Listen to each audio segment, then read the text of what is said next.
उत्तर प्रदेश के मिर्जापुर में जिम की आड़ में धर्मांतरण का गिरोह चलाने के आरोप में गिरफ्तार किए गए जिम संचालक इरफान खान के 20 बैंक खातों की भी जांच शुरू कर दी गई ताकि उन आरोपों की सच्चाई का पता लगाया जा सके कि कहीं धर्मांतरण के लिए इमरान खान को विदेशों से फंडिंग तो नहीं मिल रही थी, क्योंकि पुलिस के मुताबिक मिर्जापुर के केजीएन जिम के मालिक इमरान खान को जिस वक्त पकड़ा गया वो अपने परिवार के साथ दुबई भागने की कोशिश में थे।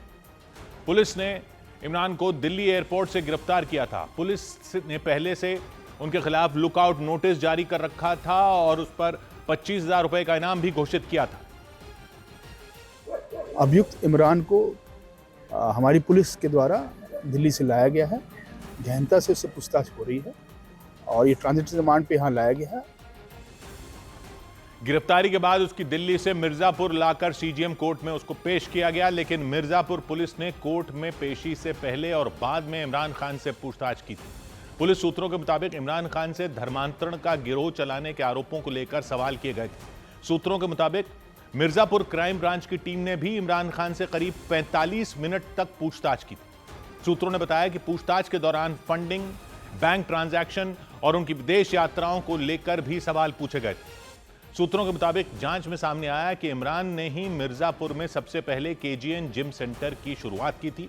जैसे जैसे फंडिंग बढ़ी, उसने जिम की एक पूरी चेन खड़ी कर दी और अपने पूरे परिवार को इसमें शामिल कर लिया था। कोतवाली में दर्ज मामले में केजीएन जिम का ही नाम सामने आया था और आरोप लगाया गया था कि केजीएन जिम के अंदर धर्मांतरण का एक बड़ा रैकेट चलाया जा रहा था। पुलिस से शिकायत करने वाली 2 लड़कियों ने जिम के मालिक और ट्रेनरों के खिलाफ नामजद एफआईआर दर्ज करवाई थी। इसी के बाद जांच शुरू हुई और इस मामले में ताबड़तोड़ गिरफ्तारियां की गई। पुलिस सूत्रों के मुताबिक जांच के दौरान केजीएन जिम से जुड़े 20 बैंक खातों, केजीएन जिम के मालिक इमरान खान के निजी बैंक खातों और उसकी प्रॉपर्टी डीलिंग कंपनी के बैंक खातों की जांच शुरू कर दी गई। सूत्रों के मुताबिक पता चला कि इमरान की प्रॉपर्टी डीलिंग कंपनी कानपुर के पते पर रजिस्टर्ड है, जबकि इसका संचालन मिर्जापुर से हो रहा था।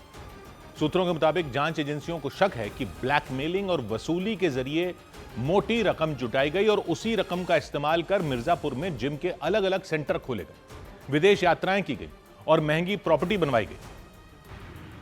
इस वक्त मिर्जापुर पुलिस के सामने 2 बड़ी चुनौती है। पहली बड़ी चुनौती बाकी सिंडिकेट मेंबर्स का पता लगाना और उन्हें जल्द से जल्द गिरफ्तार करना, जबकि दूसरी बड़ी चुनौती फंडिंग को लेकर है कि आखिरकार आरोपियों को फंडिंग कहां से मिलती थी। मिर्जापुर के एसपी सोमेन वर्मा ने भरोसा दिया कि जांच में अगर यह साबित हुआ कि इमरान खान ने अवैध तरीके से प्रॉपर्टी बनाई तो उसे जब्त किया जाएगा।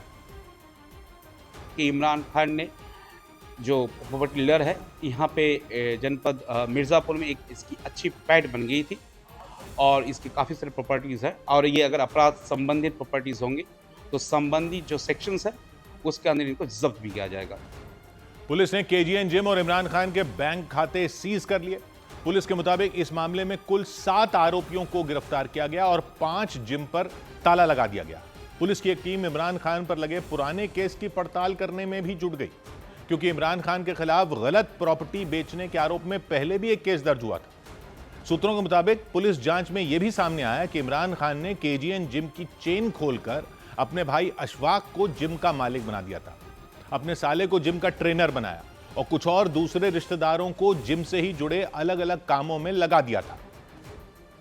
केजीएन फिटनेस क्लब, ख्वाजा गरीब नवाज इसका फुल फॉर्म है केजीएन का, और ये जो जिम है इस जिम का संचालन जो है वो इरशाद खान कराता था, जो कि गिरफ्तार है, और इरशाद खान के ही परिवार के ही सभी सदस्य इसमें ट्रेनर भी थे, वही यहाँ पर कैशियर भी थे। आरोप लगाया गया कि जिम आने वाली हिंदू समुदाय की लड़कियों को निशाना बनाया जाता था। दावा किया गया कि लड़कियों को अश्लील एआई वीडियो के जरिए ब्लैकमेल किया जाता था और उन पर धर्म परिवर्तन का दबाव बनाया जाता था। सबसे पहले जो जिम ट्रेनर होते थे उनसे दोस्ती करते थे, 1-2 दिन तक उन्हें बताते थे कि किस तरीके से एक्सरसाइज करना है, लेकिन फिर बाद में वो लड़कियां या महिलाओं से कहते थे कि वो पर्सनल ट्रेनर हायर करें। 20 जनवरी को 2 लड़कियों ने इसी तरह की शिकायत कोतवाली में की और उन्होंने दावा किया कि वो अकेली नहीं है, बल्कि कई और ऐसी लड़कियां हैं जिन पर धर्म परिवर्तन करने का दबाव बनाया गया। हालांकि अपनी गिरफ्तारी के बाद केजीएन जिम के मालिक इमरान खान ने खुद को निर्दोष बताया और समाजवादी पार्टी के एक नेता का नाम लेकर साजिश का आरोप लगाया। क्या क्या फंसाया जा रहा है? राजनीतिक रंजिश कौन कर रहा है राजनीतिक रंजिश? कौन कर रहा है राजनीतिक रंजिश? एक मुसलमान कौन है, नाम बताइए। सतीश मिश्रा सपा का नेता। नहीं, सतीश मिश्रा सपा का नेता। हाँ। सतीश मिश्रा सपा का नेता, उसका हाथ है। हाँ, उसका भी हाथ। इमरान की पत्नी ने भी पति को राजनीतिक साजिश के तहत फंसाए जाने का दावा किया कि इंसाफ करिए, हमारे साथ नाइंसाफी ना करिए, हमारे हस्बैंड इस सब में शामिल नहीं है, हमारे जिम को, हमारे हस्बैंड को बदनाम किया जा रहा है राजनीतिक रंजिश के कारण। इमरान खान की पत्नी ने अपना पासपोर्ट दिखाते हुए यह भी दावा किया कि वो और उनके पति हर साल शादी की सालगिरह मनाने के लिए दुबई जाते हैं और इस साल भी वो उसी के लिए दिल्ली से दुबई की फ्लाइट लेने वाले थे। उन्होंने दावा किया कि वो देश छोड़कर फरार नहीं हो रहे थे। इधर उत्तर प्रदेश के अलीगढ़ में कुछ पुलिस वालों पर आरोप लगा कि उन्होंने 2 लड़कों को झूठे केस में गिरफ्तार किया। इस मामले में एक्शन लेते हुए पुलिस महकमे ने आरोपी पुलिसकर्मियों को लाइन हाजिर कर दिया और जांच शुरू कर दी। पूरा मामला 2 महीने पहले का बताया गया और आरोप लगा कि उन पुलिस वालों ने 2 लड़कों को मोबाइल फोन चोरी करने के फर्जी मामले में पकड़ लिया था। इस घटना से जुड़ा एक वीडियो भी सामने आया। उस वीडियो में दिखा कि उन दोनों लड़कों को 4 पुलिसकर्मियों ने घेर रखा।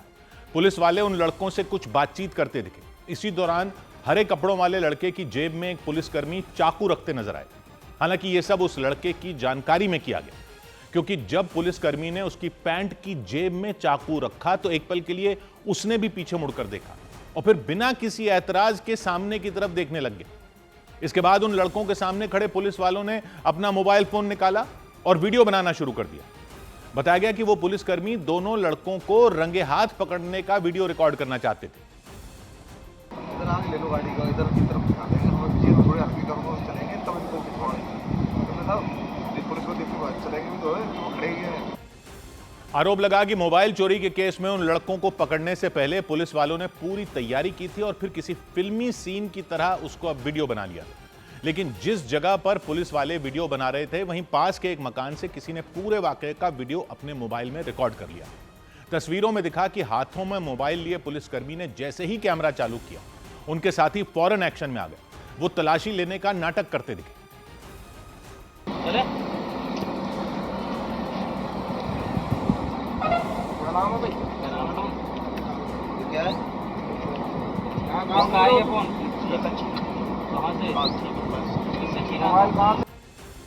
हरे कपड़ों में मौजूद लड़के की जेब से पहले एक मोबाइल फोन निकाला गया, फिर उसी चाकू को निकाला गया जिसे पुलिसकर्मी ने पहले ही रख दिया था।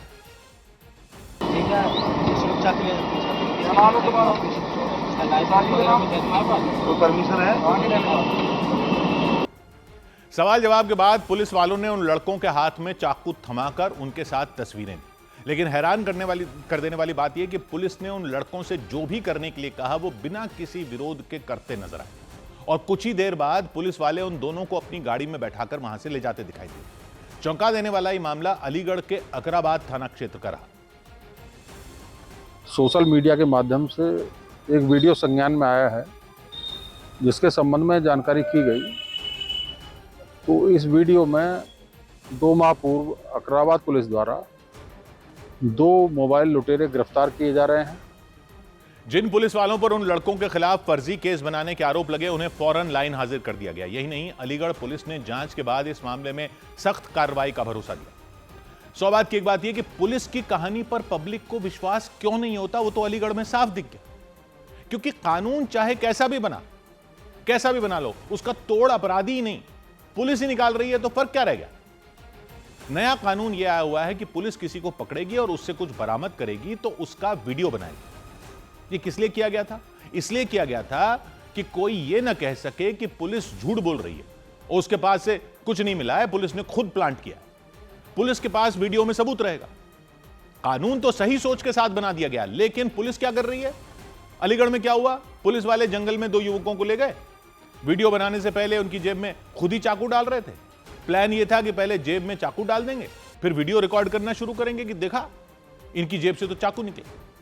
लेकिन वीडियो आजकल ऐसी चीज है कि हर कोई बना सकता है, सबके पास फोन है, तो इससे पहले कि पुलिस वीडियो रिकॉर्ड करना शुरू करती, किसी और ने उनका वीडियो रिकॉर्ड करना शुरू कर दिया और दिखा कि पुलिस खुद पहले जेब में चाकू डाल रही है, फिर वीडियो रिकॉर्ड करके एक्टिंग कर रही है कि देखो इनके पास तो चाकू है।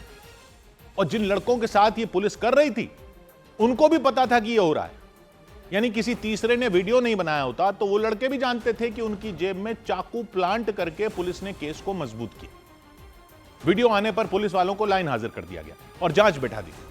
लेकिन अगर वीडियो नहीं आया होता तो पब्लिक क्यों नहीं मानेगी कि पुलिस ऐसे ही फर्जी केस बनाती है? और असल में जो अपराधी हैं वो जब कहेंगे कि उनको फंसाया जा रहा है तो पब्लिक तो यही मानेगी ना कि वाकई इनको फंसाया जा रहा होगा। ये कैसे मान लें कि सिर्फ ये पुलिस वाले ही ऐसे हैं, बाकी जो हैं वो फर्जी केस नहीं बनाते हैं? सिर्फ एक जगह या एक राज्य की पुलिस की बात नहीं है, सब जगह पुलिस को यही माना जाता है। और ऐसे वीडियो आते रहेंगे तो सब जगह लोगों को बहाना यही मिलता रहेगा कि पुलिस के केस पर सवाल उठाने का।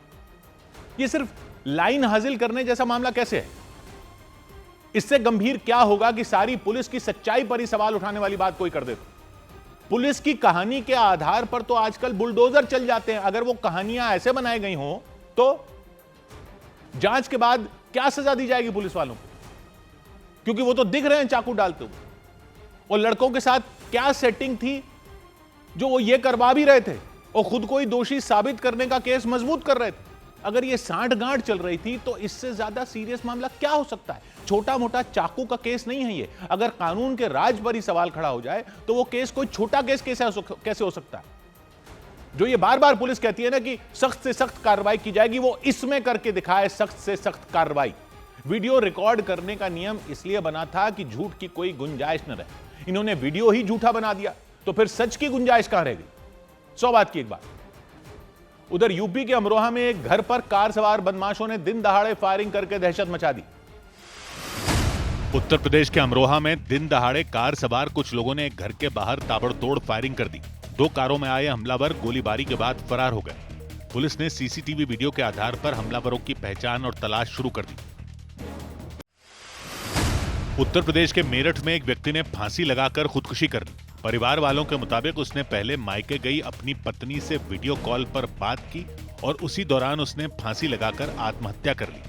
वहीं पुलिस ने आत्महत्या के लिए उकसाने के आरोप में उसकी पत्नी समेत ससुराल पक्ष के 4 लोगों के खिलाफ मुकदमा दर्ज कर लिया। इधर उत्तर प्रदेश के चित्रकूट में एक कारोबारी के 13 साल के बेटे की हत्या के विरोध में लोग सड़कों पर उतर आए। लोगों ने कैंडल मार्च निकाला और आरोपियों को फांसी देने की मांग की। कुछ रोज पहले आयुष नाम के उस बच्चे को कुछ बदमाशों ने अगवा कर लिया था और हत्या कर दी और उसकी वजह से शहर में सनसनी मच गई थी। हत्याकांड के विरोध में लोगों ने कैंडल मार्च निकाला जिसमें सैकड़ों लोग शामिल हुए। प्रदर्शन कर रहे लोग हाथों में मोमबत्तियां और बड़े बड़े बैनर लेकर सड़क पर उतर आए। इस दौरान प्रदर्शनकारियों ने आरोपियों को फांसी दिए जाने की मांग करते हुए वहां नारेबाजी की।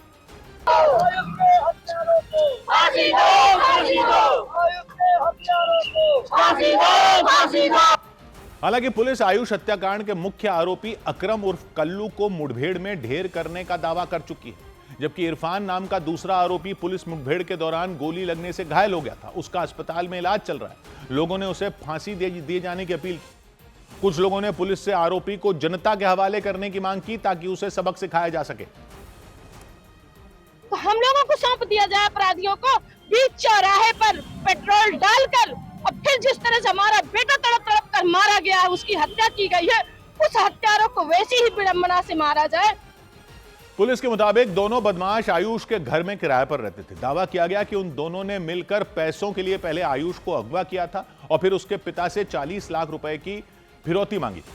आरोप लगाया गया कि फिरौती के पैसे नहीं मिलने पर उन दोनों ने मिलकर रस्सी से उसकी गला घोंटकर हत्या कर दी थी और शव को गड्ढा खोदकर दफन कर दिया।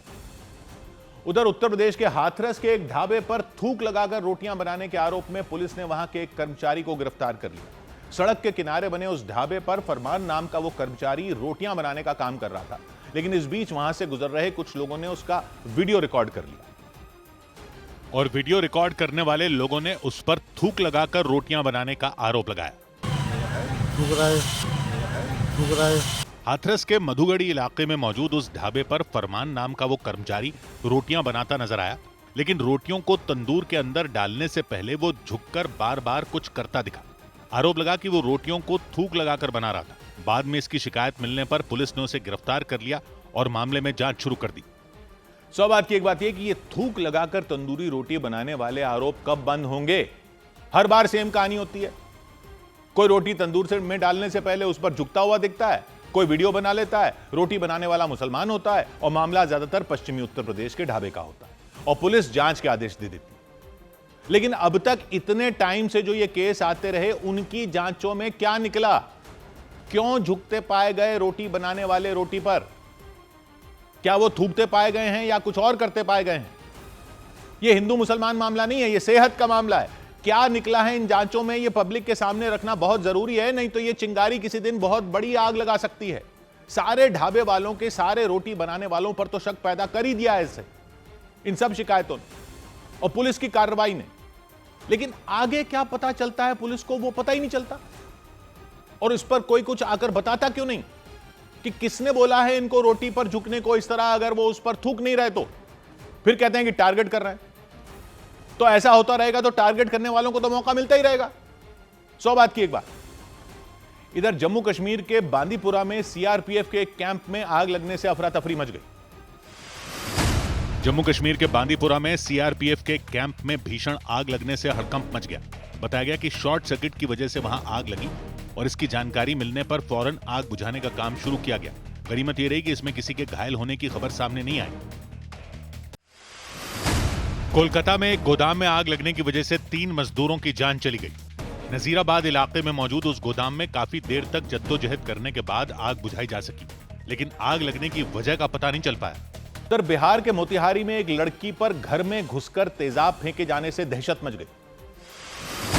बिहार के मोतिहारी में देर रात घर में घुसकर एक लड़की पर एसिड फेंक दिया गया, जिसमें वो लड़की बुरी तरह झुलस गई।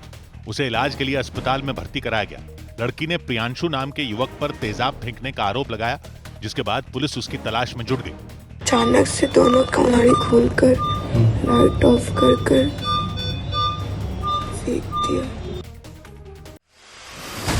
मुंबई के बोरीवली नेशनल पार्क में अतिक्रमण हटाने पहुंची वन विभाग और पुलिस की टीम पर पथराव कर दिया गया। वहां रहने वाले लोग इस कार्रवाई पर भड़क गए और उन्होंने विरोध शुरू कर दिया। इसे देखते हुए वहां की सुरक्षा बढ़ा दी गई। इधर उत्तर प्रदेश के मुरादाबाद में मुस्लिम समुदाय की 5 लड़कियों पर आरोप लगाया गया कि उन्होंने हिंदू समुदाय की अपनी सहेली को जबरदस्ती बुर्का पहनाया और उस पर धर्म परिवर्तन करने का दबाव बनाया। घटना करीब 1 महीने पहले 20 दिसंबर की बताई गई और उस घटना का वीडियो सामने आने के बाद बवाल खड़ा हो गया। उसमें मुस्लिम समुदाय की कुछ लड़कियां हिंदू समुदाय की एक लड़की को बुर्का पहनाती नजर आई। हालांकि बुर्का पहनाने के दौरान उस लड़की के साथ कोई जोर जबरदस्ती होती नहीं दिखाई दी। जिस लड़की को बुर्का पहनाया गया वो भी हंसती नजर आई।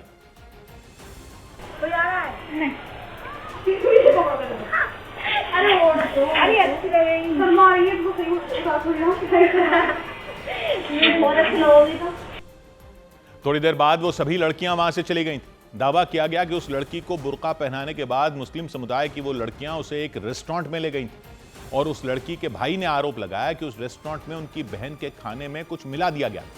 उन्होंने दावा किया कि मुस्लिम समुदाय की वो लड़कियां अक्सर उनकी बहन को उस रेस्टोरेंट में खाना खिलाने के लिए ले जाती थी। ये उनके साथ होटल में जाती थी, मतलब कुछ खाने, क्योंकि होटल जो क्राउन फैमिली रेस्टोरेंट है उसमें कुछ खाने गई होंगी। इन्होंने वहाँ पर कुछ ऐसा मिला दिया जिसकी वजह से मेरी बहन का ब्रेन चेंज हो गया थोड़ा, या माइंड वॉश कह सकते हैं आप। घटना मुरादाबाद के बिलारी कस्बे में हुई। बिलारी कस्बे से करीब 2 किलोमीटर दूर जनता इंटर कॉलेज है, जिसमें सभी लड़कियां साथ पढ़ती हैं। कॉलेज के अलावा वो सभी लड़कियां, ये इंटर कॉलेज है मतलब वो स्कूल है जिसमें सभी लड़कियां साथ पढ़ती हैं। स्कूल के अलावा वो सभी लड़कियां कोचिंग सेंटर में भी साथ पढ़ने जाती हैं। आरोप लगाया गया कि साजिश के तहत कोचिंग सेंटर के बाहर मुस्लिम समुदाय की उन लड़कियों ने हिंदू समुदाय की अपनी सहेली को बुर्का पहनाया था और इसका पता चलने के बाद उस लड़की के भाई ने पुलिस में शिकायत दर्ज करवा दी। उन्होंने मुस्लिम समुदाय की 5 लड़कियों को जबरन बुर्का पहनाने और उनकी बहन पर धर्म परिवर्तन करने का दबाव बनाने का आरोप लगाया। उन्होंने यह भी आरोप लगाया कि वो लड़कियां उनकी बहन पर मीट खाने का भी दबाव बनाती थी। एक बार स्कूल में नॉनवेज लेके आई थी। नॉनवेज में जाहिर सी बात है क्या लेके आई होगी आपको ही पता है। तो मेरी बहन से कहा गया कि तू खा ले। मेरी बहन ने मना किया क्योंकि हमारे घर में कोई खाता नहीं है। तो उससे कहा गया तू तरी तरी खा ले। लड़की के परिवार की शिकायत पर पुलिस ने केस दर्ज कर मामले की जांच शुरू कर दी। निष्पक्षता के साथ में इसमें विवेचनात्मक कार्रवाई पुलिस के द्वारा की जा रही है और किस किस परिस्थितियों में सारी चीजें हुई हैं इनका गहनता से पुलिस के द्वारा जांच की जा रही है। पीड़ित लड़की के परिवार ने दावा किया कि मुस्लिम समुदाय की वो लड़कियां किसी बड़े गिरोह का हिस्सा हैं और साजिश के तहत वो उनकी बेटी का धर्म बदलवाने में जुटी थी। सौभाग्य की एक बात यह कि मुरादाबाद से जो वीडियो सामने आया जिसमें बताया जा रहा है कि एक हिंदू लड़की को उसकी मुस्लिम सहेलियां बुर्का पहना रही हैं, तो ये ऐसे वीडियो आएंगे तो कैसे नहीं आरोप लगेंगे कि धर्म परिवर्तन की कोशिश की जाती है। ऐसे केस में ये थोड़ी कह सकते हैं कि ये तभी गलत है जब प्रलोभन दिया जा रहा हो या दबाव बनाया जा रहा हो। इंटर कॉलेज है ये, यानी 12वीं तक का। लड़की अगर अपनी मर्जी से करती दिख रही है तब भी कच्ची उम्र में किसी की मर्जी कैसे बनाई जा सकती है। इसमें तो कानून भी बोलता है कि मर्जी के लिए भी कोई उम्र तो हो। किसी के भी परिवार का कोई कम उम्र का सदस्य ऐसा करता दिखेगा तो वो तो आरोप लगाएगा ही। हर चीज को मजाक बताकर भी टालना ठीक नहीं हो सकता और हर केस में नहीं कहा जा सकता कि बिना बात के टारगेट किया जा रहा है। धर्म परिवर्तन की बात करने को समाज का माहौल खराब करने की साजिश कहने वाले भी तो सोचें कि अगर ऐसी तस्वीरें सामने आएंगी और उन पर साफ साफ नहीं कहा जाएगा तो क्या माहौल ज्यादा खराब होने की गुंजाइश नहीं बनती। मजाक था या किसी और वजह से बुर्का पहनाया जा रहा था तो बिना देर किए साफ करना जरूरी है। कम उम्र में दोस्तों के दबाव, ग्रुप प्रेशर में तो मजाक के नाम पर भी आसानी से प्रभावित हो सकते हैं। माहौल ऐसा नहीं है कि अगर कोई ऐसी तस्वीर आएगी तो उसको हल्के में टाला जा सके। जो है सो है। अगर वीडियो इसका उलट होता ना और 5 हिंदू लड़कियां किसी मुस्लिम लड़की को हंसते हुए बोलती कि वो कुछ ऐसा कर लें जो हिंदू रीति रिवाज में है, तो उधर वाले भी न जाने क्या क्या कर रहे होते। ये मामले अब सुरक्षा के मामले हो गए। 100 बात की एक बात। उधर महाराष्ट्र के औरंगाबाद में सुरक्षा बल ने नक्सलियों के पास से हथियार और बम बरामद करने का दावा किया। महाराष्ट्र के औरंगाबाद में नक्सलियों से एक बम, 14 जिंदा कारतूस और 29 डेटोनेटर बरामद करने का दावा किया गया। सुरक्षा बल के मुताबिक नक्सलियों ने चट्टानों के बीच में बम छिपाकर रखा हुआ था जिसे बाद में नष्ट कर दिया गया। उत्तर प्रदेश के अमरोहा में एक कार डिवाइडर से टकराकर पलट गई और इस भीषण हादसे में 2 लोगों की जान चली गई। वहां नेशनल हाईवे पर चलने के दौरान अचानक उस कार का टायर फटा और वो डिवाइडर से टकराते हुए पलट गई। इधर उत्तराखंड के देहरादून में मौजूद विकास नगर इलाके में उस वक्त हंगामा हो गया जब कार सवार कुछ लड़कों ने दिन दहाड़े स्कूल से घर लौट रही एक लड़की को अगवा करने की कोशिश की। हालांकि लड़की के शोर मचाने पर आसपास मौजूद लोगों ने उन लड़कों को दबोच लिया और फिर लोगों की भीड़ उन्हें खींचते हुए थाने ले गई। लेकिन बवाल तब हो गया जब यह आरोप लगाया गया कि मुस्लिम समुदाय के उन आरोपियों के खिलाफ पुलिस ने मामूली धाराओं में केस दर्ज किया और मामले को रफा दफा करने की कोशिश की। इसकी भनक लगने के बाद बजरंग दल के कुछ लोग थाने पहुंच गए और वहां हंगामा शुरू कर दिया।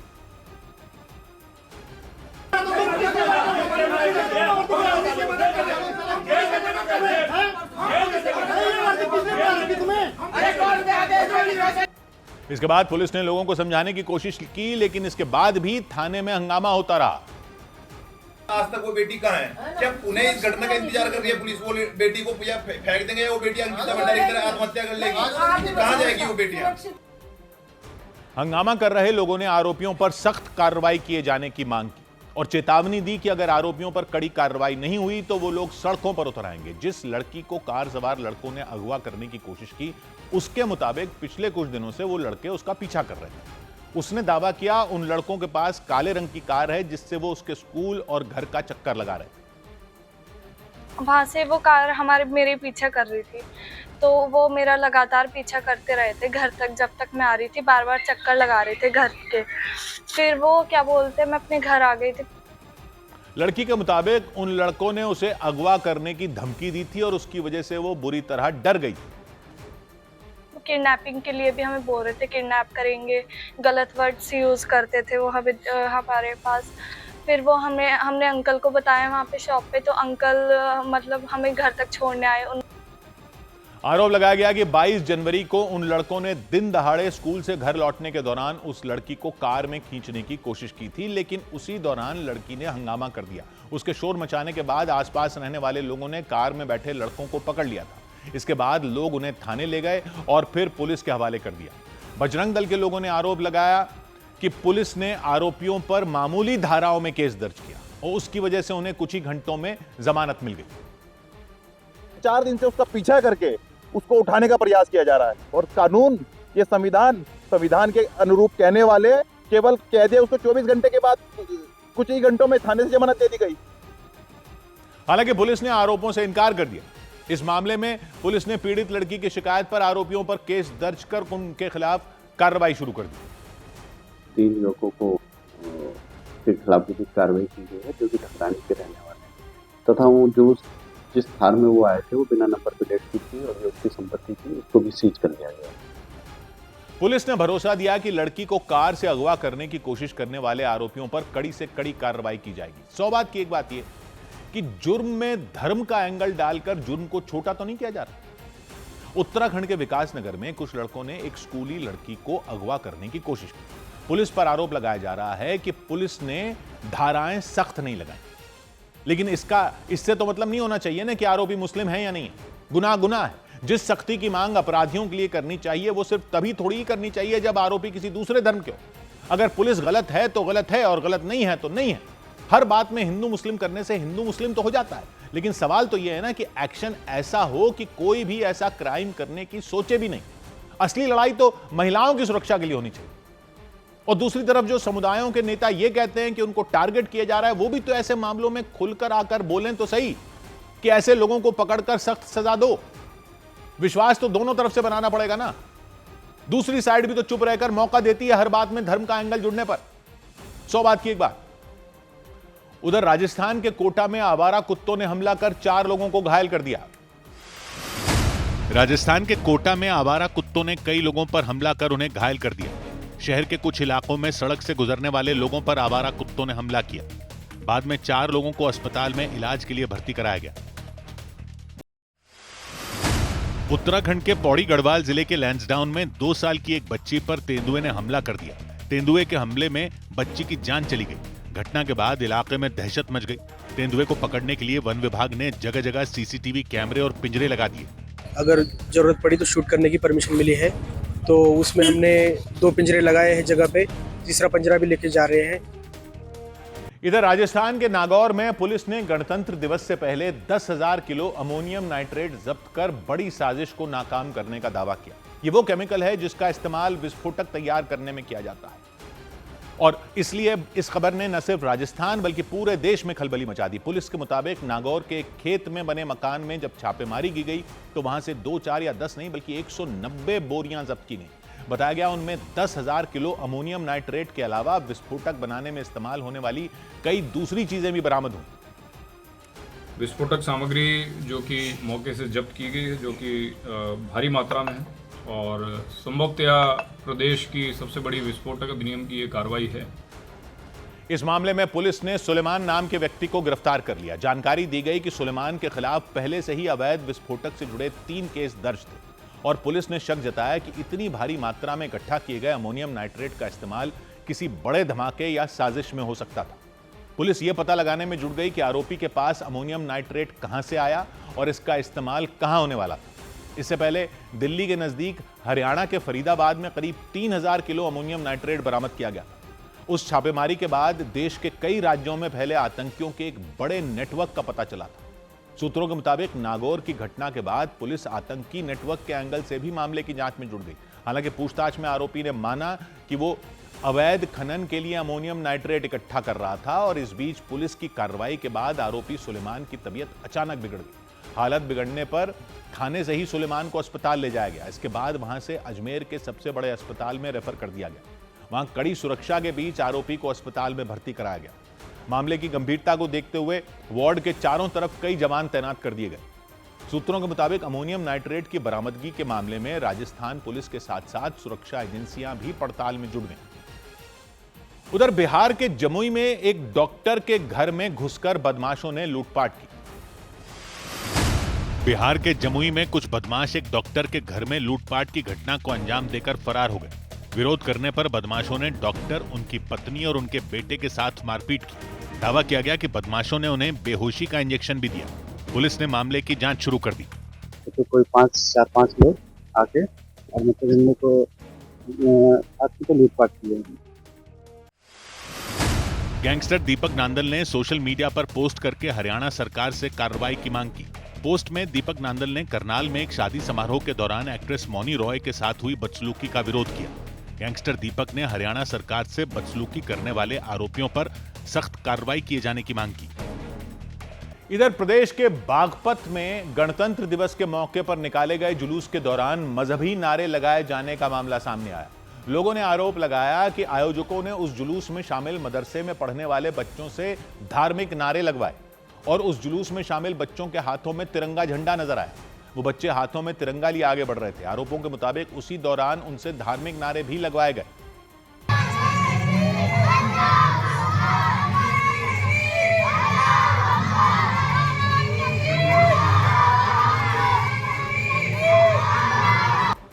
ये जुलूस बागपत के चांदीनगर थाना क्षेत्र के गौना गांव में निकाला गया। ये मामला सामने आने के बाद पुलिस जांच में जुट गई। उधर उत्तराखंड और हिमाचल प्रदेश के कई शहरों में भारी बर्फबारी के बीच वहां घूमने के लिए गए सैकड़ों पर्यटक कई घंटों तक फंसे रहे। यात्री वहीं फंसे रह गए। वहां हुई भारी बर्फबारी के बाद कई रास्ते बंद हो गए। इसके बाद वहां गाड़ियों की लंबी लाइन लग गई। हिमाचल प्रदेश के मनाली में तो हालात इतने बिगड़ गए कि लोगों को गाड़ियों में ही रात बितानी पड़ी, क्योंकि वहां की सड़कों पर गाड़ियों का चलना ही मुश्किल हो गया। बर्फ जमने की वजह से गाड़ियां जहां थी वहीं फंसी रह गईं। हालात ऐसे हो गए कि लोग अपने होटल तक नहीं पहुंच पाए और उन्हें मजबूरी में अपनी गाड़ियों में ही सोना पड़ा। मनाली में नेशनल हाईवे पर चारों तरफ बर्फ ही बर्फ नजर आई। कई किलोमीटर दूर तक गाड़ियों की लाइन लगी हुई थी। उनमें कुछ गाड़ियां तो पूरी की पूरी बर्फ से ढक चुकी थी और उसकी वजह से वो गाड़ियां घंटों तक एक ही जगह पर फंसी रहीं। ऐसे में उन गाड़ियों में बैठे लोगों का सब्र का बांध टूट गया और वो अपने होटल की तरफ पैदल ही निकल पड़े। बड़ी संख्या में लोग अपने भारी भरकम बैग लेकर हाईवे पर चलते नजर आए। कुछ पर्यटक तो 15-15 किलोमीटर पैदल चलकर अपने होटल तक पहुंचे। आने जाने की दोनों गाड़ियां एकदम पूरी तरह से बंद हो रखी है और लोग ड्राइवर सब लोग वहीं सो रहे हैं अभी तो हम लोग फिर अभी निकल रहे हैं। 19 किलोमीटर से पैदल चलते हुए आ रहे हैं। आगे देखते हैं अभी और कितना जा रहे हैं। वहीं कुछ यात्री तो 3-3 दिन तक अपनी गाड़ी में ही फंसे रह गए। इंदौर से आए हम 5 बजे से चंडीगढ़ से निकले हैं और आज हमको तीसरा दिन है और बच्चे हैं, ना खाने की व्यवस्था यहाँ पे हमको मिल पा रही है। हाईवे पर फंसे होने की वजह से उनके सामने खाने पीने का संकट खड़ा हो गया। लोग भूखे प्यासे ही अपनी गाड़ियों में रात बिताने को मजबूर हो गए, क्योंकि रास्ते बंद होने की वजह से न तो वो अपने होटल पहुंच पाए न ही घर लौट पाए। वो हाईवे पर ही फंसे रहे और बर्फ साफ होने का इंतजार करते रहे। इस दौरान कुछ लोग इतने ज्यादा परेशान हो गए कि उन्होंने ये तक कह दिया कि दोबारा मनाली कभी नहीं आएंगे। बिल्कुल भी व्यवस्था ठीक नहीं है यहाँ पे। हमने ट्रिप बनाई है, मैं दोबारा कोई ट्रिप बनाना ही नहीं चाहूंगी। ऐसी हालत है यहाँ की। बर्फबारी रुकने के कई घंटे बाद आखिरकार वहां बर्फ हटाने का काम शुरू किया गया। वहां बड़ी बड़ी मशीनों के जरिए रास्ते साफ किए गए। इसके बाद गाड़ियों का चलना एक बार फिर शुरू हुआ। हालांकि पूरी तरह बर्फ नहीं हटी।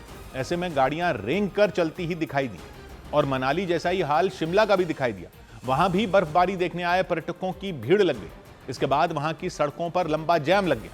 मनाली की तरह ही शिमला में भी भारी बर्फबारी हुई। इसके बाद वहां की सड़कों पर फिसलन बढ़ गई। ऐसे में वहां कई किलोमीटर लंबा जैम लग गया। लोग कई घंटों तक एक ही जगह फंसे रह गए।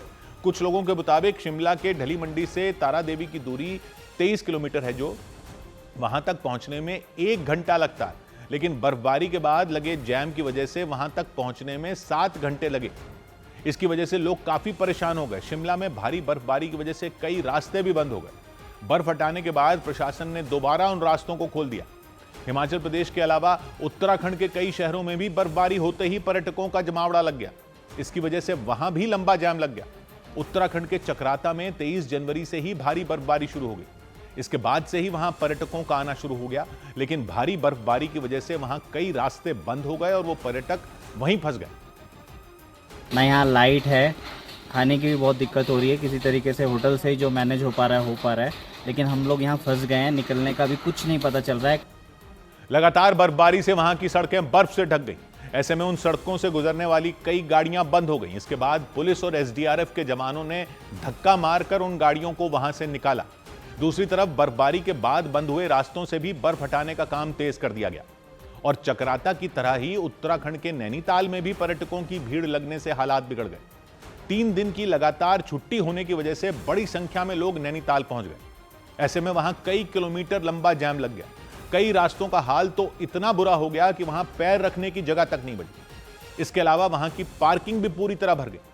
दूसरी तरफ नैनीताल घूमने आए लोगों का वहां से लौटना भी मुश्किल हो गया। कुछ लोगों ने आरोप लगाया कि निजी बस ड्राइवरों ने ज्यादा पैसे लेकर अपनी बस भर ली। टिकट मिलेगा? 1-1.5 घंटे से खड़े हैं, बताओ। नैनीताल जिस जगह में लोकल वालों का ये हाल है, बाहर वालों का क्या हाल होगा बताओ। बस बन ले रहे अपना ज्यादा पैसा लेके। नैनीताल में हुई भारी बर्फबारी के बाद वहां के कई रास्ते बंद हो गए। इसकी वजह से जगह जगह लंबा जाम लग गया। हालांकि बाद में उन रास्तों को खोल दिया गया और इसके बाद मौसम विभाग ने अनुमान जताया कि आने वाले कुछ दिन और भारी बर्फबारी हो सकती है। मौसम विभाग के मुताबिक 30 जनवरी तक पहाड़ी इलाकों में भारी बारिश के साथ बर्फबारी होगी। इसकी वजह से मैदानी इलाकों में भी ठंड बढ़ सकती है। इस दौरान मैदानी इलाकों में 70 किलोमीटर प्रति घंटे की रफ्तार से ठंडी हवाएं भी चलेंगी। इसके अलावा मौसम विभाग ने कुछ इलाकों में ओले गिरने की भी आशंका जताई। यानी अगले कुछ दिन और बर्फबारी और ठंड का दौर जारी रहेगा। इसे देखते हुए हिमाचल प्रदेश और उत्तराखंड प्रशासन ने लोगों से अपील की कि लोग पहले से होटल की बुकिंग करवाकर यात्रा करें और रात के वक्त पहाड़ी इलाकों में पहुंचने से बचें। सौभाग्य की एक बात यह कि ये तो बहुत अच्छी बात है कि पहाड़ों तक जाने वाली सड़कें अच्छी हो गई हैं, लेकिन इसका भी तो कोई इलाज हो कि इतने लोग न पहुंच जाएं कि जिस खूबसूरती को देखने जा रहे हैं वही बर्बाद हो जाए।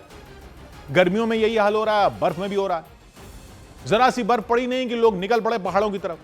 इतने लोग निकल पड़े जितनी जगह ही नहीं उधर, क्योंकि सड़क है तो पहुंच ही जाएंगे जल्दी से ये सोचकर।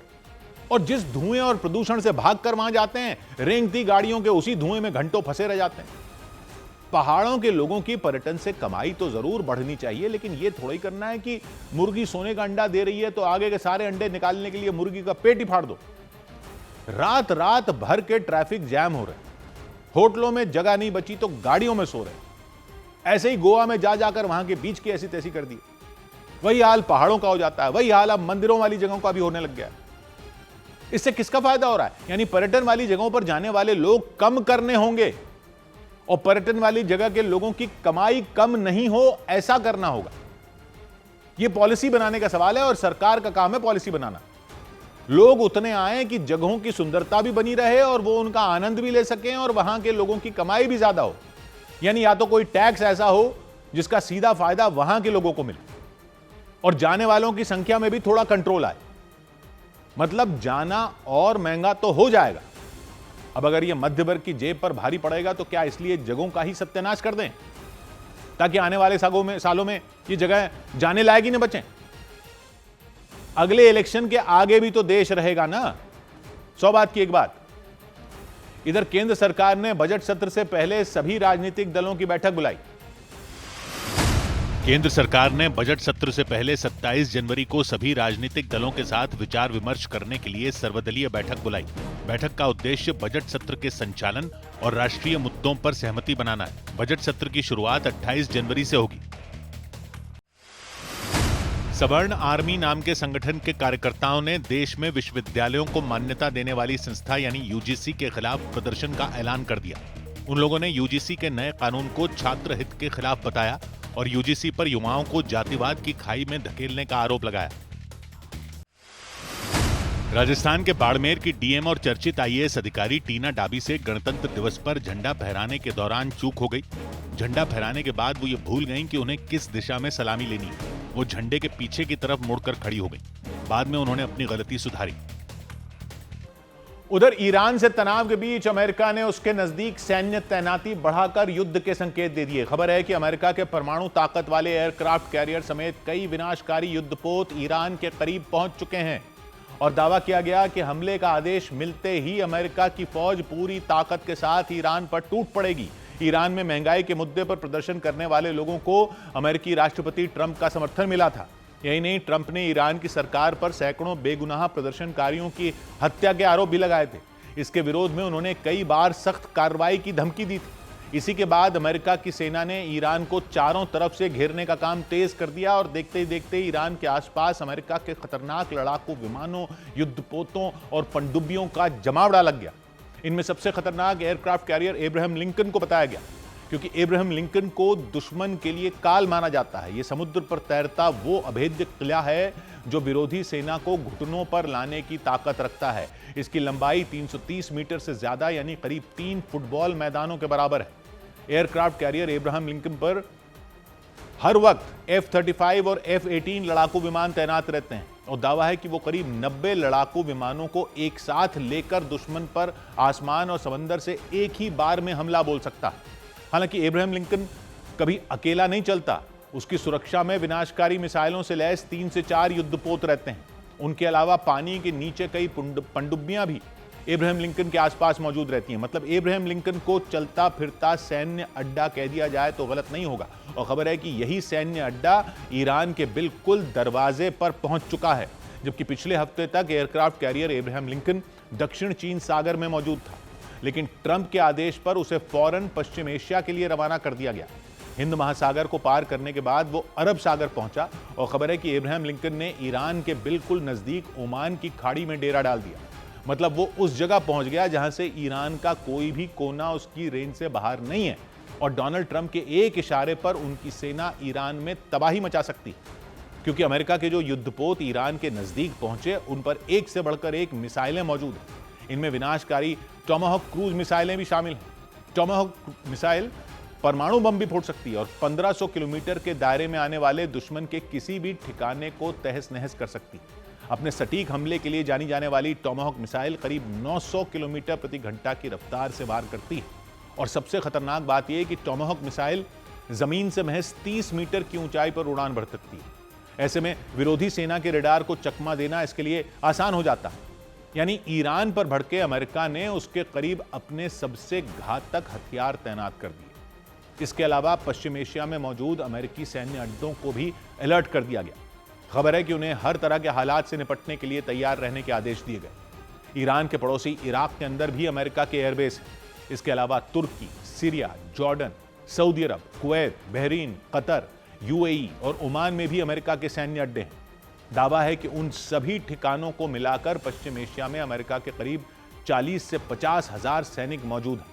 मतलब अमेरिका जब चाहे तब उसके सैनिक ईरान पर कई दिशाओं से बमबारी शुरू कर सकते हैं। हालांकि ईरान ने दो टूक कह दिया कि अगर अमेरिका ने कोई भी उल्टी सीधी हरकत की तो उसे मुंह तोड़ जवाब दिया जाएगा। और इतना ही नहीं, उसने धमकी दी कि अमेरिका ने ईरान पर हमला बोला तो ईरान की सेना सबसे पहले अमेरिका के उन सैन्य ठिकानों को बर्बाद करेगी जो पश्चिम एशिया में मौजूद है। ईरान ने एयरक्राफ्ट कैरियर एब्राहम लिंकन की तैनाती को लेकर भी अमेरिका को चेतावनी दे डाली। उसकी राजधानी तेहरान की एक इमारत पर एक विशालकाय होर्डिंग लगाई गई।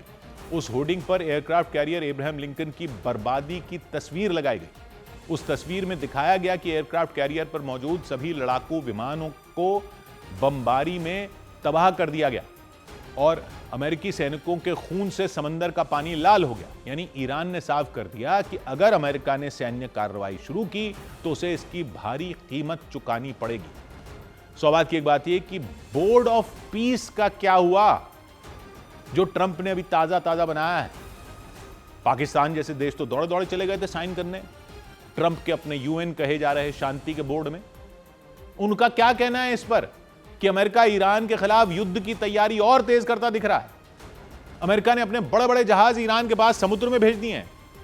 इनमें सबसे ताकतवर जहाज है USS Abraham Lincoln. Aircraft carrier है जिसमें ढेर सारे लड़ाकू हवाई जहाज F-35 तक तैनात हैं और यह परमाणु शक्ति से चलता है। इसके साथ 3 और विनाशकारी जहाज भी हैं, USS Frankie Peterson junior, USS Spruance, USS Michael Murphy.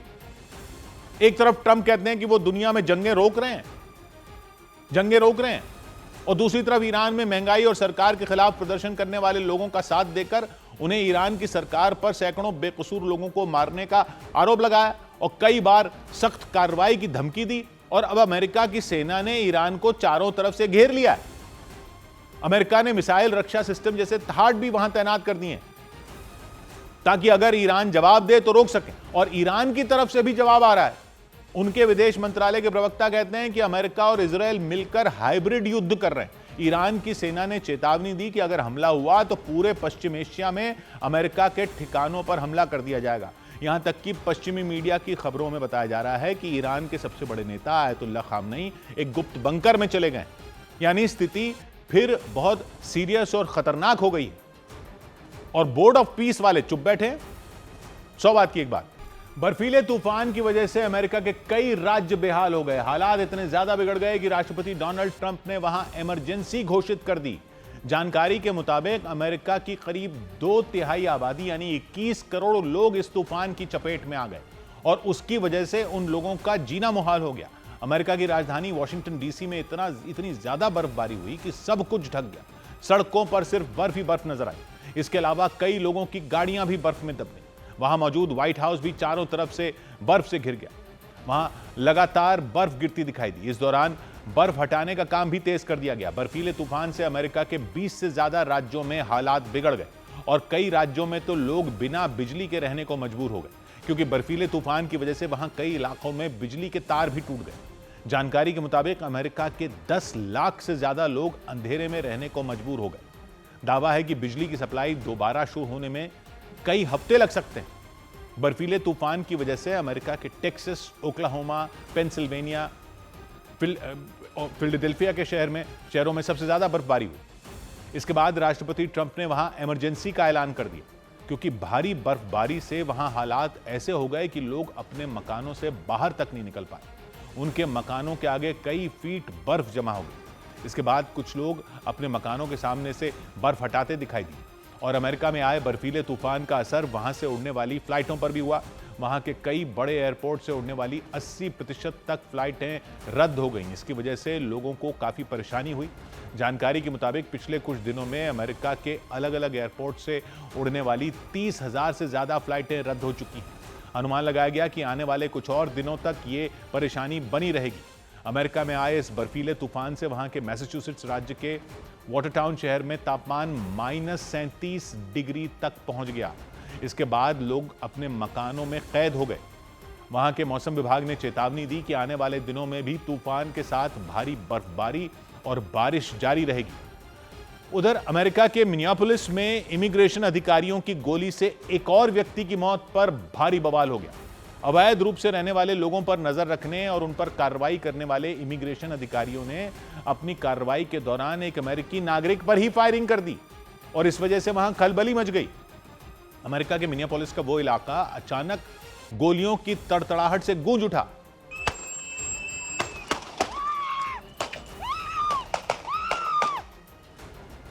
Immigration अधिकारियों की इस कार्रवाई पर वहां मौजूद लोग बेहद गुस्से में आ गए। कुछ तो जोर जोर से चीखने चिल्लाने लग गए। Oh my God, you people, man! You're killing us! Why would you do that? बाद में ट्रंप प्रशासन ने दावा किया कि उस व्यक्ति के पास बंदूक थी और जब अधिकारियों ने उसे काबू में करना चाहा तो उसने जबरदस्त विरोध किया था और दावा किया गया कि अधिकारियों ने अपनी रक्षा में वहां फायरिंग की। लेकिन इस घटना के बाद वहां के लोगों का गुस्सा फूट पड़ा। उन्होंने हंगामा शुरू कर दिया।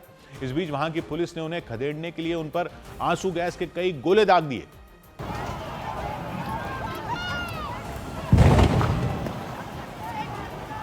इसके बाद चारों तरफ धुआं फैल गया। पुलिस ने प्रदर्शन करने पहुंचे कई लोगों को हिरासत में ले लिया। हालांकि इसके बावजूद उनका गुस्सा खत्म नहीं हुआ, क्योंकि इमिग्रेशन अधिकारियों की यह कार्रवाई ऐसे वक्त में हुई जब वहां पहले से लोग उन पर भड़के हुए थे। पिछले एक महीने में अवैध रूप से अमेरिका में रहने वाले लोगों पर कार्रवाई करने के दौरान गोलीबारी की यह तीसरी घटना हुई। इससे पहले भी फायरिंग में एक महिला समेत 2 लोगों की मौत हो चुकी है और इस घटना ने विरोध की आग में घी डाल दिया। आरोप लगाया गया कि अवैध रूप से अमेरिका में रहने वाले लोगों पर कार्रवाई करने के नाम पर लोगों को बेवजह परेशान किया जा रहा है। हालांकि ट्रंप प्रशासन ने इन आरोपों को खारिज कर दिया। यही नहीं, मिनियापोलिस में हो रहे विरोध प्रदर्शनों को देखते हुए ट्रंप सरकार ने वहां के कई इलाकों में नेशनल गार्ड की भी तैनाती कर दी। नेशनल गार्ड ऐसे सैनिक होते हैं जो दंगे और हिंसा जैसी घटनाओं के वक्त मोर्चा संभालते हैं और वो वहां की राज्य सरकार के नहीं होते, वहां की केंद्र सरकार की तरफ से यानी ट्रंप प्रशासन की तरफ से भेजे जाते हैं। इस बीच मिनियापोलिस की घटना के विरोध में न्यूयॉर्क, वॉशिंगटन और सैन फ्रांसिस्को समेत कई दूसरे शहरों में भी प्रदर्शन शुरू हो गए। यही नहीं, इमिग्रेशन विभाग की कार्रवाई को लेकर अमेरिका में केंद्र और कई राज्यों के बीच टकराव की भी स्थिति बन गई। इधर खबर है कि पाकिस्तान की टीम 7 फरवरी से होने जा रहे T20 विश्व कप में हिस्सा लेगी। खबर है कि 7 फरवरी से शुरू हो रहे T20 वर्ल्ड कप में पाकिस्तान हिस्सा लेगा। इसे लेकर पाकिस्तान के प्रधानमंत्री शहबाज शरीफ और पाकिस्तान क्रिकेट बोर्ड के चेयरमैन मोहसिन नकवी के बीच बैठक हुई, जिसमें T20 वर्ल्ड कप में पाकिस्तान के खेलने का फैसला लिया गया। सूत्रों के हवाले से खबर है कि T20 वर्ल्ड कप में पाकिस्तान 15 फरवरी को श्रीलंका के कोलंबो में भारत के साथ होने वाले मैच का बहिष्कार कर सकता है। अगर पाकिस्तान ने ऐसा किया तो उसे सिर्फ 2 पॉइंट का नुकसान होगा, जबकि मैच नहीं होने से आईसीसी को काफी नुकसान उठाना पड़ सकता है। न्यूजीलैंड के साथ चल रही T20 सीरीज के बाकी 2 मैचों में भी श्रेयस अय्यर टीम इंडिया का हिस्सा बने रहेंगे। इससे पहले तिलक वर्मा को चोट लगने पर उन्हें शुरुआती 3 मैचों के लिए टीम में शामिल किया गया था, लेकिन तिलक पूरी तरह फिट नहीं हो पाए, इसीलिए श्रेयस को जगह दी गई। सौ बात की एक बात यह कि ये जो खबरें आ रही हैं कि यूरोप की कारें जैसे फोक्सवैगन, मर्सिडीज, BMW, ऑडी वगैरह सस्ती हो सकती हैं, यूरोप के साथ ट्रेड डील के बाद वो सस्ती हो सकती हैं, तो वो कैसे होगा ये ज्यादातर पब्लिक समझ नहीं पा रही है। कह रहे हैं कि ये यूरोप के साथ ये मदर ऑफ ऑल डील्स होने वाली है, मदर ऑफ ऑल डील्स, जो ये FTA होगा। तो ये FTA क्या होता है? FTA मतलब फ्री ट्रेड एग्रीमेंट। इसमें क्या पूरा व्यापार फ्री हो जाता है? और आजकल जब से ट्रंप आए हैं ये सारे FTA समझौते क्यों इतनी तेजी से हो रहे हैं? दुनिया भर में हो रहे हैं, या इधर FTA उधर FTA। तो पहली बात तो यह कि FTA का मतलब है फ्री ट्रेड एग्रीमेंट, यानी मुक्त व्यापार समझौता। 2 देशों में भी होता है, या FTA ज्यादा देशों के बीच भी हो सकता है। तो मुक्त व्यापार का क्या मतलब है? अभी तक क्या मुक्त नहीं होता था? क्या रोक होती है व्यापार में? तो जो कस्टम्स ड्यूटी होती है, ये जैसे इंपोर्ट ड्यूटी होती है, जो आजकल टैरिफ के नाम से भी सब जानने लग गए हैं, वो एक तरह से कंट्रोल है कि बाहर से कोई चीज आने पर ड्यूटी लगा दो ताकि वो महंगी हो जाए। इससे दूसरे देशों से आने वाली चीजें महंगी हो जाती हैं। जैसे कि अगर कोई चीज $100 की कोई विदेश से खरीद कर देश में ला रहा है और सरकार उस पर 50% टैरिफ या इंपोर्ट ड्यूटी लगा दे, तो उस $100 की चीज को देश में लाने के लिए उसको $50 जितने रुपए सरकार को देने पड़ेंगे ड्यूटी के, जिसको टैरिफ कहते हैं। तो बेचने वाले देश को तो उसके $100 ही मिलेंगे, लेकिन खरीदने वाले ग्राहक को वो चीज $150 की पड़ जाएगी। तो इससे विदेशी चीजें आने पर एक तरह से लगाम लग जाती है। सरकारें ये ड्यूटी इसलिए लगाती हैं ताकि देश के लोग देश में ही बना सामान ज्यादा खरीदें, क्योंकि अगर बाहर से सस्ता सामान आ जाएगा तो यहां का सामान कम बिकेगा, और यहां का कम बिकेगा तो देश के ही लोगों को कम मुनाफा होगा, और यहां पर रोजगार नहीं बढ़ेगा अगर सब बाहर से ही आ गया तो। इसके अलावा बाहर का सामान रुपयों में तो कोई देता नहीं है। अंतर्राष्ट्रीय स्तर पर ज्यादातर देश पैसे जो हैं वो डॉलर में लेते हैं, या यूरोप जो है वो यूरो में भी लेता है। तो देश के डॉलर या देश की विदेशी मुद्रा खर्च होती है, इसलिए भी सरकारें नहीं चाहती कि विदेशी सामान, वो चाहती हैं कि विदेशी सामान कम खरीदा जाए। तो सरकारें ड्यूटी लगाकर इस तरह से रोक लगाती हैं, या इस तरह से कंट्रोल में रखने की कोशिश करती हैं विदेशी व्यापार को। तो जब किसी देश के साथ FTA हो जाता है, यानी मुक्त व्यापार समझौता हो जाता है, तो ये ड्यूटियां या तो हट जाती हैं, या अगर पूरी तरह से नहीं हटाई जाती तो ऐसी डील हो जाती है कि फला सामान पर आप दूसरे देशों पर तो इतना टैरिफ लगा देना, लेकिन हमारी आपकी डील है तो हमारे सामान पर दूसरों से कम टैरिफ लगाना। इसलिए यह बातचीत लंबी चलती है, क्योंकि एक देश कहता है हमारे इस सामान पर टैरिफ कम करो, बदले में दूसरा देश कहता है कि हमारे फिर इस वाले सामान पर आप भी टैरिफ कम करो, तो हम आपसे ये लेंगे, आपके लोग हमसे ये वाला सामान लेंगे। जिस देश की जिस उद्योग में ताकत होती है वो उसके लिए जोर लगाता है कि उसके टैरिफ कम करवाए। मतलब जैसे 2 व्यापारी हैं समझो, एक भारत में दूसरा यूरोप में, दोनों एक दूसरे से सामान खरीदना बेचना चाहते हैं, लेकिन जब सामान सीमा पार करता है तो सरकार ड्यूटी लगा देती है। जैसे विदेशी कारों पर भारत में 70 से 110% तक ड्यूटी लगाई जाती है, 70% से 110%। एक कार यूरोप से भारत आती है तो उस पर 100-110% तक ड्यूटी लग जाती है। मतलब कार की असली कीमत से उसकी कीमत भारत में आने पर दुगनी से भी ज्यादा हो जाती है। यानी यूरोप में वो कार भारत में जितने में मिलती है उससे आधी से भी कम कीमत पर मिलती है। इस तरह से विदेशी सामान बहुत महंगा हो जाता है। तो FTA क्या करता है कि दोनों देश या ज्यादा देश भी हो सकते हैं, वो मिलकर एक अग्रीमेंट पर साइन करते हैं और वादा करते हैं कि हम एक दूसरे के यहां से आने जाने वाले सामान पर ड्यूटी या तो हटा देंगे या दूसरे देशों पर लगने वाली ड्यूटी से कम कर देंगे। तो अगर यूरोप के साथ हुई डील में यह तय होता है कि यूरोप से आ रही कारों पर ड्यूटी 40% ही रहेगी, तो यूरोप के कारों की कीमत कम हो जाएगी। यूरोप के अलावा दूसरे देशों से कार आने पर उस पर 100-110% ड्यूटी लगती रहेगी, लेकिन यूरोप से कोई कार आएगी तो उस पर 40% ड्यूटी ही लगेगी। यानी ये जो मर्सिडीज, BMW, ऑडी जैसी गाड़ियां हैं, ये तो 20-30 लाख रुपए तक सस्ती हो सकती हैं, क्योंकि अभी ये इतनी महंगी यूरोप में नहीं होती जितनी महंगी यहां मिलती हैं। वो तो सरकार ड्यूटी लगा देती है 110% तक। अब अगर 50 लाख की कार पर ड्यूटी लगेगी 100% समझो, तो वो हो जाएगी 1 करोड़ की। 50 लाख पे 100% ड्यूटी 1 करोड़ की हो गई। अगर ड्यूटी लगेगी 40% तो ड्यूटी हुई 20 लाख, यानी कार हो जाएगी 70 लाख की, यानी 30 लाख कम। यानी लग्जरी गाड़ियों की कीमतों में तो बहुत फर्क पड़ सकता है।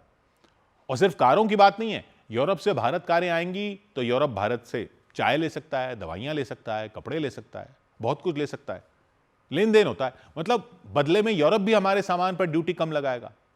तो जैसे भारत में बने कपड़े वहाँ वियतनाम में बने कपड़ों से सस्ते हो सकते हैं, तो भारत की फैक्ट्रियों को ज़्यादा ऑर्डर मिल सकते हैं। यानी काफ़ी सामान पर यह हो सकता है।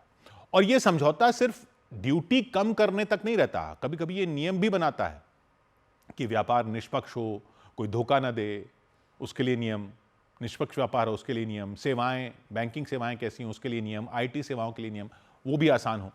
तो सवाल यह कि अब तक कैसे चल रहा था?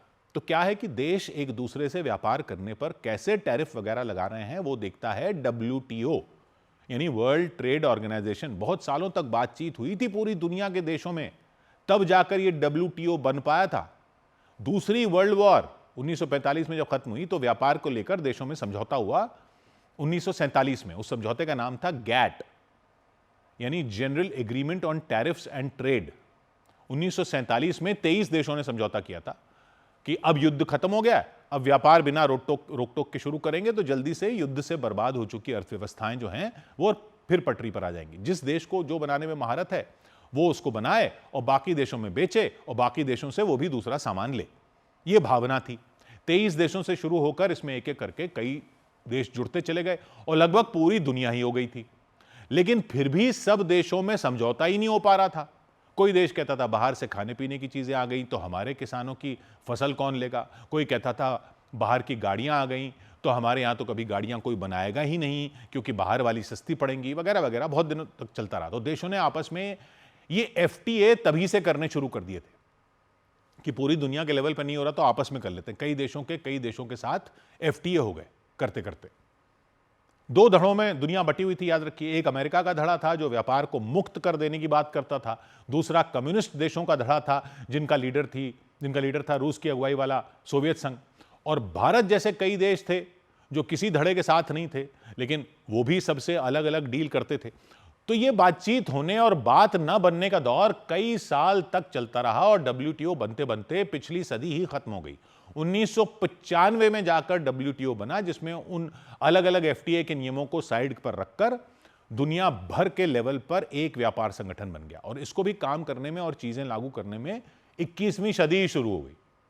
1995 में बन गया था लेकिन काम बाद में शुरू हुआ। लेकिन 50 साल से, यानी कि 50 साल से ज्यादा का दौर रहा जब सारे देश अपने अलग अलग समझौतों को छोड़कर वर्ल्ड लेवल पर एक WTO बना पाए। 50 साल लग गए। तो आप कहोगे कि अब क्या हो गया, कहां गया WTO? अगर 50 साल लगाकर कोई संगठन खड़ा किया गया था तो अब वो कहां है कि फिर से सब लोग FTA खेल रहे हैं? तो और कुछ नहीं हुआ, ट्रंप हो गए। ट्रंप का तो यही स्टैंड रहता है कि ये सारे संगठन अमेरिका के खिलाफ ही काम कर रहे हैं। तो उन्होंने UN के भी कई संगठनों से अमेरिका को अलग कर लिया। WTO में भी अमेरिका ने ही पेच फंसाया और ट्रंप के पिछले कार्यकाल में ही पेच फंसा दिए थे। ट्रंप अपनी अलग अलग डील करने लग गए देशों से कि WTO का रोल ही घटता चला गया।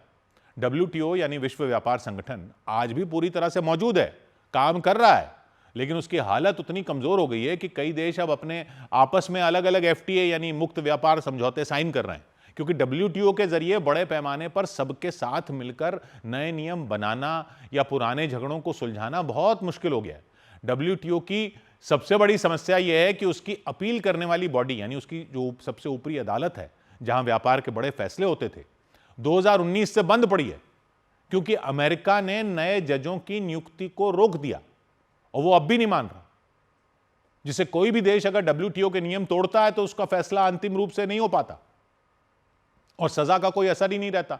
मतलब नियम तोड़ने की सजा का डर ही खत्म हो गया है, तो वो चल ही नहीं रहा। इसके अलावा WTO में 164 से ज्यादा देश है और हर फैसले के लिए सबकी सहमति चाहिए होती है, जिससे बातचीत सालों साल चलती रहती है, अटक जाती है। दोहा दौर की बातचीत 2001 से शुरू हुई, आज तक पूरी नहीं हुई। नए मुद्दे हैं, डिजिटल व्यापार का मुद्दा, पर्यावरण, सब्सिडी, सब पर सब सहमति नहीं हो पाते। इसी वजह से देश थक गए और सोचते हैं कि क्यों ना हम कुछ देशों के साथ आपस में ही छोटे छोटे समझौते कर लें, FTA कर लें। जैसे भारत यूरोप और ब्रिटेन के साथ FTA कर रहा है, या अमेरिका ने पहले उत्तरी अमेरिका के देशों के साथ हुए नाफ्टा को बदलकर USMCA बना दिया, क्योंकि ये जल्दी होते हैं। अमेरिका के साथ भी भारत की बातचीत चल रही है डील को लेकर। ये ज़्यादा गहराई से नियम बनाए जा सकते हैं इसमें और फ़ायदा भी तुरंत मिलता है। तो WTO अब भी नियम बनाता है, व्यापार की निगरानी करता है, कुछ छोटे समझौतों को मंजूरी देता है, लेकिन बड़े समझौते जो हैं वो लगभग रुके हुए हैं। इसलिए दुनिया में FTA की बाढ़ आ गई ताकि व्यापार बढ़ता रहे और देश अपनी अर्थव्यवस्था को मजबूत कर सकें। और ऊपर से ट्रंप ने आकर अपने ही नियम थोपने शुरू कर दिए हैं। रोज के हिसाब से कभी इस देश पर टैरिफ लगा देते हैं, कभी उस देश को टैरिफ की धमकी देते हैं, कभी टैरिफ हटाने का लालच देते हैं, कभी कुछ। भारत के साथ डील पर बात चले ही जा रही है और ट्रंप हर मुद्दे को टैरिफ से जोड़ देते हैं। रूस से तेल मत लो, नहीं तो इतने टैरिफ लगेंगे, ग्रीनलैंड दे दो, नहीं तो टैरिफ लगा दूंगा। तो यूरोप ने भी जवाब तैयार करते हुए अपनी अलग ट्रेड डील करनी शुरू कर दी है और भारत के साथ जो डील होने जा रही है उसको कह रहे हैं मदर ऑफ ऑल डील्स। 100 बात की एक बात। इधर गणतंत्र दिवस समारोह में राहुल गांधी को तीसरी पंक्ति में बैठाने पर कांग्रेस ने आपत्ति जताई। गणतंत्र दिवस समारोह में लोकसभा में नेता विपक्ष राहुल गांधी और राज्यसभा में नेता विपक्ष मल्लिकार्जुन खड़गे को तीसरी पंक्ति में जगह देने पर कांग्रेस ने सवाल उठाए। कांग्रेस सांसद विवेक तनखा ने गणतंत्र दिवस के कार्यक्रम की एक तस्वीर डालकर इस पर नाराजगी जताई। गणतंत्र दिवस पर राष्ट्रपति भवन में होने वाले एट होम कार्यक्रम में राहुल गांधी नए विवादों में घिर गए। पूर्वोत्तर राज्यों की थीम पर हुए कार्यक्रम में प्रधानमंत्री समेत ज्यादातर अतिथियों ने नॉर्थ ईस्ट का अंगवस्त्र पहने रखा, लेकिन नेता विपक्ष राहुल गांधी ने अंगवस्त्र नहीं पहना, जबकि यह अंगवस्त्र उन्हें राष्ट्रपति द्रौपदी मुर्मू ने दिया था। उधर उत्तर प्रदेश के मेरठ में पुलिस ने अपनी गाड़ी पर पूर्व सांसद का फर्जी पास लगाकर घूम रहे आकाश नाम के एक व्यक्ति को गिरफ्तार कर लिया। आरोपी Akash social media influencer Anjali Arora के दोस्त बताए गए, बॉयफ्रेंड बताए गए, और पुलिस ने उन्हें एक टोल प्लाजा पर गिरफ्तार कर लिया। उनकी गाड़ी पर पूर्व सांसद का पास लगा हुआ था, लेकिन चेकिंग के दौरान गाड़ी पर लगा वो पास फर्जी निकला। फिर पुलिस ने बिना देर किए उन्हें गिरफ्तार कर लिया। उनके खिलाफ धोखाधड़ी समेत कई धाराओं में मुकदमा दर्ज कर लिया गया। वहां पुलिस ने आकाश के अलावा 4 और लोगों को गिरफ्तार कर लिया। बताया गया कि सभी अलग अलग गाड़ियों में सवार थे और उनकी गाड़ियों पर भी सांसद और विधायक के फर्जी स्टिकर लगे हुए थे। इधर गणतंत्र दिवस पर दिल्ली की सीएम ने झुग्गी बस्ती में रहने वाले लोगों के साथ खाना खाया। 77वें गणतंत्र दिवस पर दिल्ली की सीएम रेखा गुप्ता ने झुग्गी बस्तियों में रहने वाले परिवारों के लोगों के साथ भोजन किया और बातचीत की। इस दौरान उन लोगों ने अपनी समस्याएं, सुझाव और इलाके की जरूरतों के बारे में सीएम को बताया। कार्यक्रम में बीजेपी के दिल्ली के प्रदेश अध्यक्ष वीरेंद्र सचदेवा भी मौजूद रहे। राष्ट्रीय स्वयंसेवक संघ प्रमुख डॉक्टर मोहन भागवत ने बिहार के मुजफ्फरपुर में 77वें गणतंत्र दिवस के मौके पर तिरंगा फहराया। 2 दिन के दौरे पर मुजफ्फरपुर पहुंचे मोहन भागवत ने कलमबाग चौक पर मौजूद आरएसएस के प्रांतीय कार्यालय मधुकर निकेतन में ध्वजारोहण किया। उत्तर प्रदेश के वाराणसी में काशी विश्वनाथ मंदिर में भी गणतंत्र दिवस की झलक दिखी। वहां मंदिर में आरती के दौरान शिवलिंग को तिरंगे के रंगों वाले फूलों से सजाया गया।